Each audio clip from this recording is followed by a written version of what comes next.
دوسرا بھی دکھائے یسوع مسیح کے لیے زوردار تالیاں، زوردار تالیاں، ہاللیلویا۔ اس لیے بھائی بھائی سے، بہن بہن سے کہیں خداوند آپ کو برکت دے،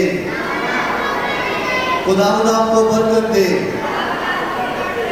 آئے ہم خدا کے کلام میں سے چند ایک سچائیاں سیکھیں۔ جیسے آپ سب کو یاد ہے کہ ہم خدا کے جو ہتھیار ہیں اس کے بارے میں سلسلہ وار سیکھ رہے ہیں۔ اس لیے آج ہم خدا کے کلام میں سے ایک اور زبردست سچائی سیکھیں گے، اور وہ کیا ہے؟ ہمارے سر کی حفاظت کے لیے ہے۔ اس حفاظت کے لیے تاکہ ہم اسے سمجھ سکیں کہ ہمارے لیے کس قسم کی ضمانت، کس قسم کی حفاظت ہم سب کے لیے دستیاب ہے، تاکہ ابلیس ہمارے سوچنے کے معیار کو بگاڑ نہ سکے۔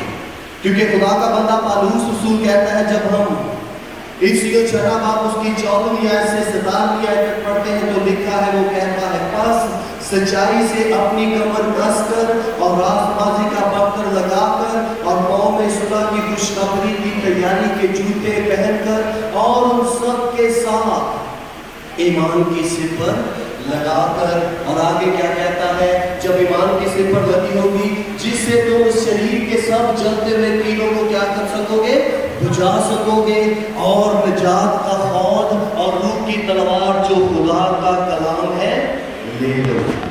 امید ہے کہ آپ جتنے بائبل مقدس پڑھتے ہیں اپنی اپنی بائبل لے کر آئے ہیں، کیونکہ بائبل مقدس ہم سب کے لیے کیا ہے؟ روحانی نقشہ ہے، ابتدا سے ازل تک کے لیے۔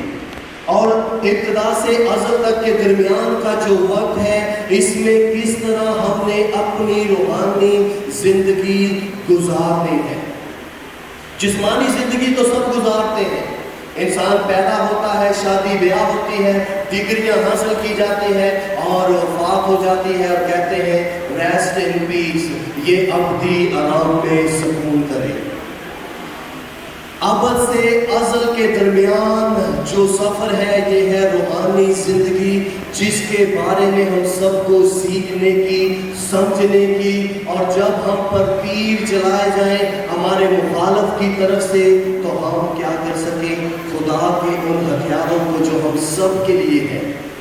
یہ ہتھیار نہ صرف پاسمانوں کے لیے ہے، نہ بشپوں کے لیے ہے، نہ مبشروں کے لیے ہے، نہ ورشیتین کے لیے ہے، ہر خدا کے بیٹے بیٹی کے لیے، جسے کلیسیا کہا گیا ہے، ان کے لیے ہے۔